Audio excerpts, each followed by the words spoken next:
Feliz sábado, família de Deus. Feliz sábado. Feliz sábado, Deise. Feliz sábado, professora. Feliz sábado, igreja. Feliz sábado. É muito prazer estar aqui com vocês nessa manhã de sábado. Muito bom estar também com você em casa. Estou muito feliz por ser uma missionária do nosso Deus Altíssimo. Nessa manhã também quero fazer um convite para você. Você aí de casa que já acha que não tem mais idade para ser uma missionária, olha só, eu estou aqui. Eu já não sou tão novinha como a professora Thay, mas estou aqui para servir ao meu Deus. Venha você também fazer parte desse exército do Senhor. Deus conta com você nessa obra também. Amém. E que dia maravilhoso, né? Porque nós já estudamos a palavra do Senhor, nós também já oramos ao Senhor, né? E nós vamos convidar você também para fazer parte de mais uma oração desse dia, né? Amém. Então vamos colocar de joelhos?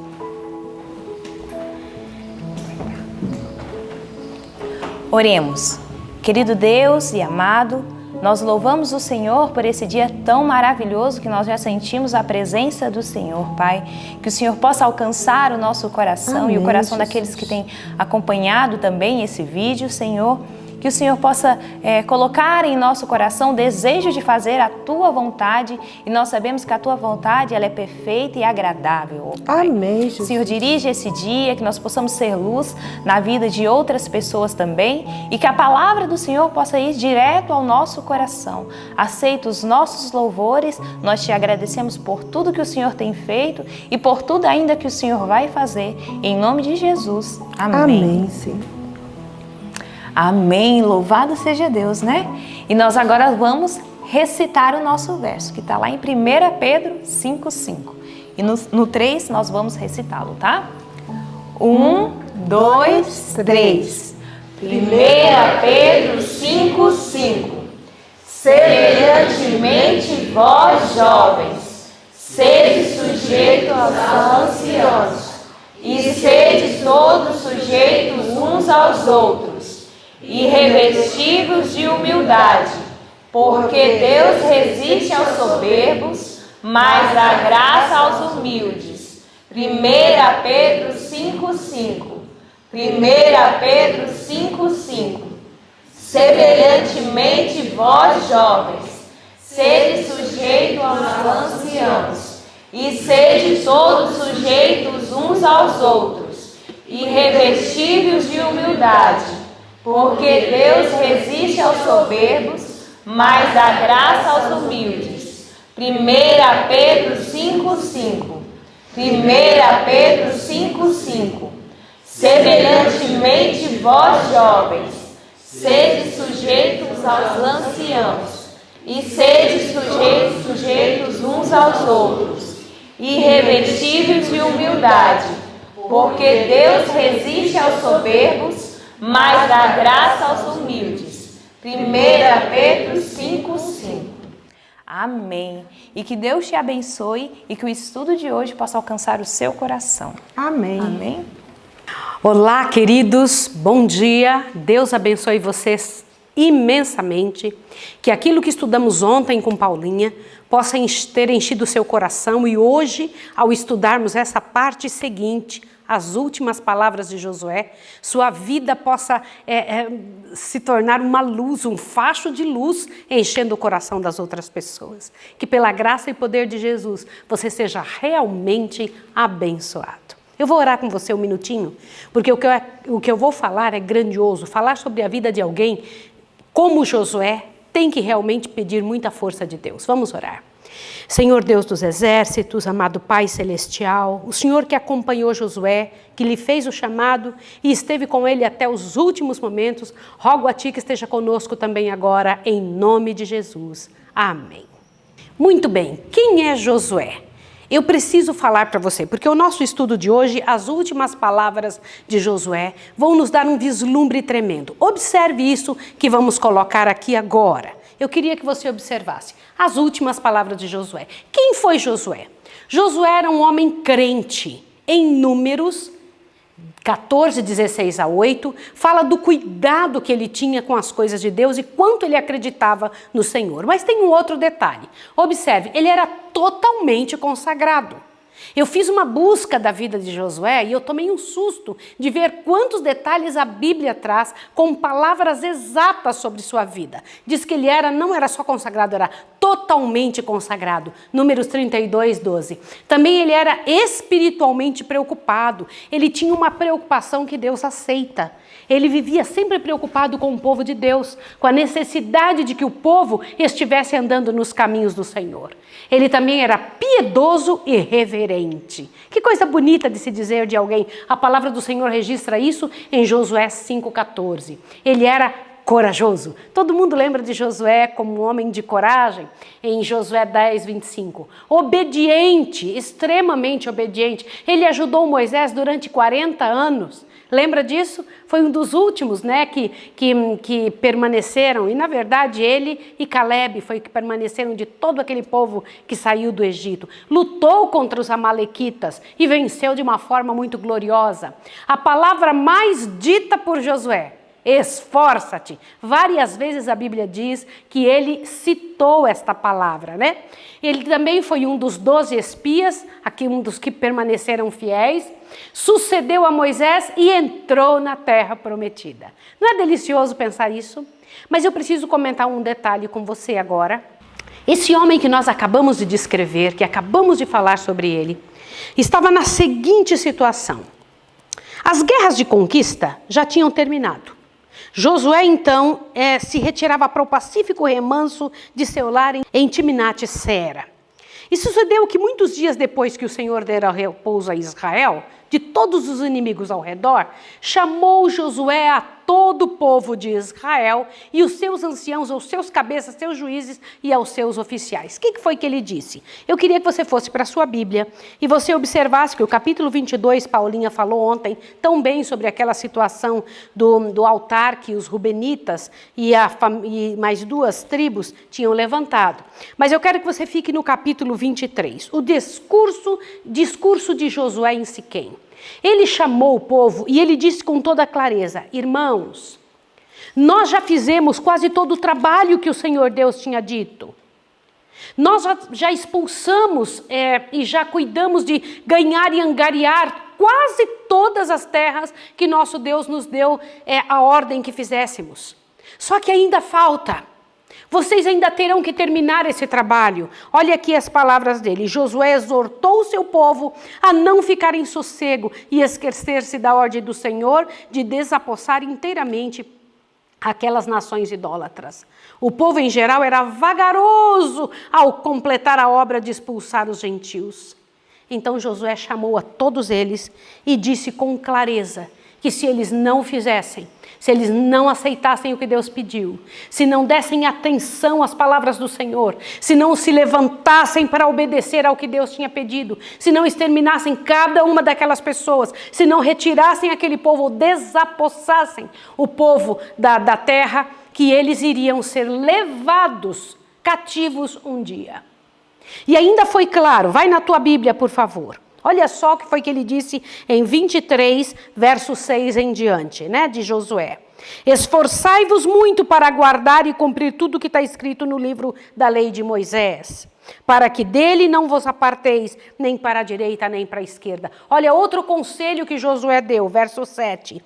Não vos mistureis com essas nações que ainda restam no vosso meio. Não fareis menção dos nomes de seus deuses, nem os invocareis nos vossos juramentos, nem os servireis, nem a eles vos inclinareis. Olha só, cada palavra de Josué era de alerta ao povo: não façam, não estejam envolvidos. Não era exatamente porque esse povo fazia o errado, é que eles não tinham Deus junto com eles? Na verdade, existe uma situação que acontece com o povo, que costuma acontecer com as pessoas, que judia demais dos seres humanos cristãos.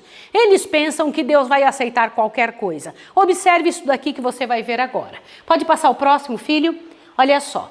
Josué exortou ao povo a não ficar em sossego e esquecer-se da ordem do Senhor de desapossar inteiramente aquelas nações idólatras. Mas sabe por que é que nós temos essa vagarosidade para poder trabalhar e atender o que Deus pede? Observe isso aqui agora. Ele falou claramente: não se curvem aos deuses que vocês viram nossos pais fazerem e se ajoelharem na frente. Não façam isso. Mas observem esta parte do nosso estudo que eu quero muito que você leia comigo com muito cuidado.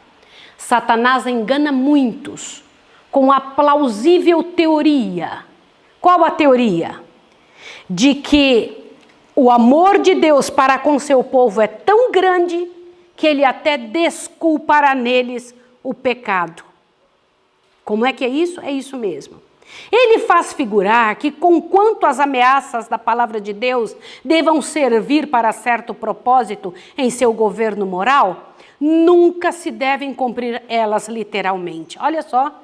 Isso aí é só para dar medo em vocês. Não precisa ter preocupação com isso. Olha só o que Satanás faz a gente pensar. Agora, olhe bem. Mas em todo o seu trato com suas criaturas, Deus tem mantido os princípios da justiça, revelando o pecado em seu verdadeiro caráter, demonstrando que seu resultado certo é o quê? Miséria e morte. Sempre eu tenho dito a vocês que resultado do pecado não é só morte, é miséria e morte. De onde eu tirei essa frase? Deste capítulo, o capítulo 49 do livro Patriarcas e Profetas. Isso está escrito aqui, que o resultado certo do pecado é miséria e morte. Agora continue, observe bem isso aqui. Nunca houve e nem nunca haverá perdão incondicional do pecado. Você ouviu isso? Eu vou repetir o que está escrito aqui. Nunca houve, nem nunca haverá perdão incondicional do pecado.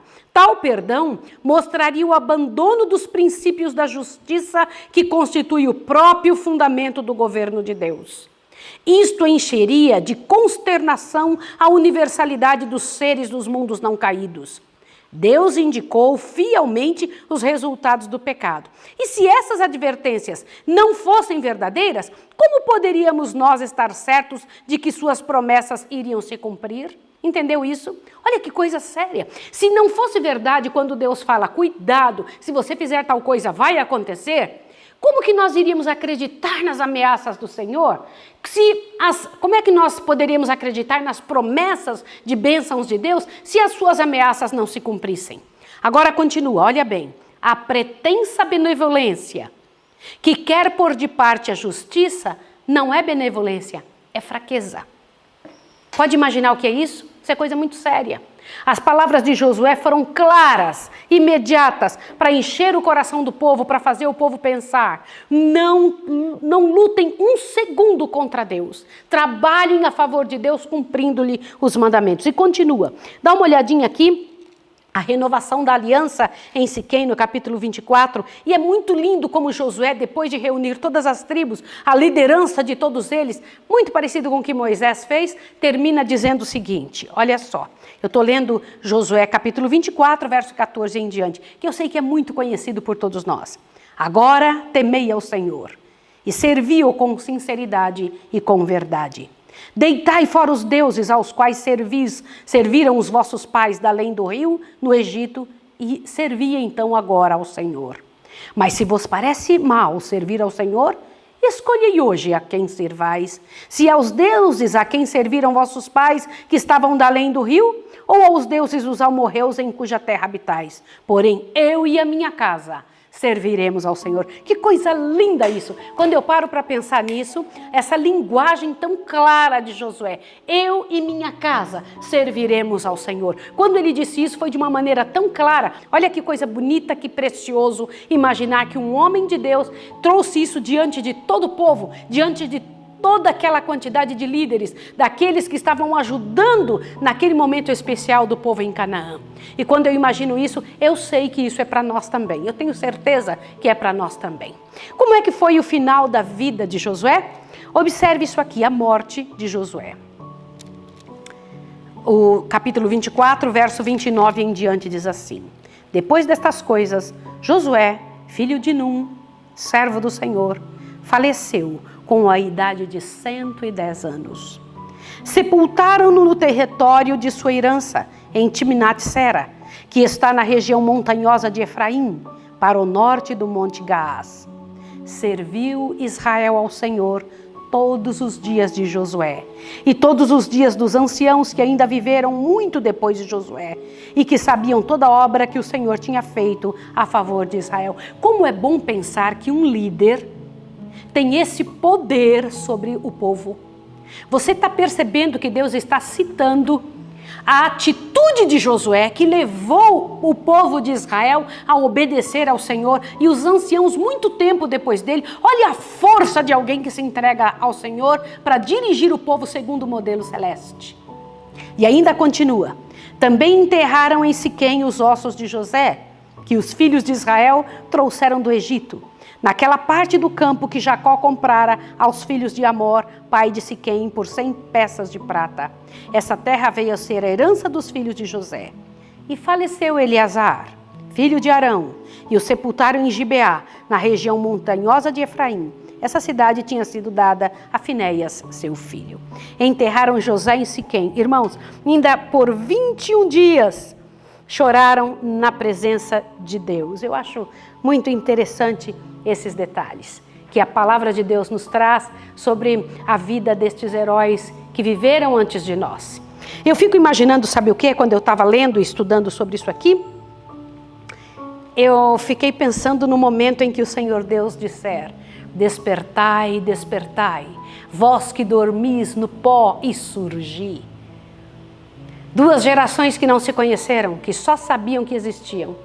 Imagine Josué vendo José se levantar também. Imagine isso. Que coisa linda, que espetáculo. E eles então subindo na mesma nuvem, indo ao encontro do Senhor nos ares. Isso deve ser grandioso, deve ser muito poderoso. Eu quando penso nisso, eu falo: Senhor da glória, me encha de poder, me encha de obediência. Eu quero aprender a obedecer. Eu quero usar exemplos bons da Bíblia. Eu quero ter o coração voltado às coisas do Senhor.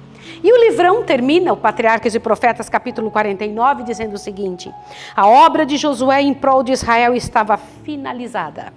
Havia seguido inteiramente ao Senhor. E no livro da lei de Deus é chamado o servo do Senhor.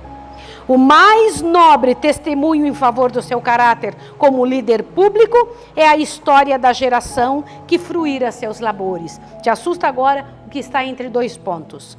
Serviu, pois, Israel ao Senhor todos os dias de Josué e todos os dias dos anciãos que ainda viveram muitos dias depois de Josué. Que coisa linda de ser dito.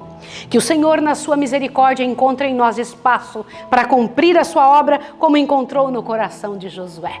Eu quero orar com você agora e pedir a Deus que durante este dia seja a tua oportunidade, a minha oportunidade de nós clamarmos a Deus: Senhor, me dê essa obediência, me dê essa coragem, que as pessoas lembrem de mim como gente corajosa para a glória do nome do Senhor.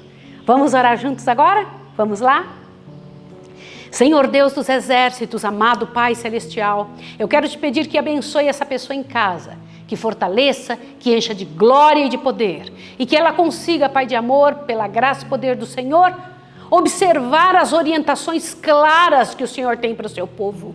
Que o Senhor se levante em nosso favor, Senhor, que o Senhor nos chacoalhe e que pela tua graça e pelo teu poder as palavras que Josué falou ao povo ainda ecoem em nosso coração, em nossa vida e em nossa história. Em nome de Jesus. Amém. Que o Senhor Deus abençoe você e te encha de luz e de poder, e que neste dia você esteja disposto a seguir as orientações dadas pelo Senhor, como fez Josué. Um grande abraço e até amanhã.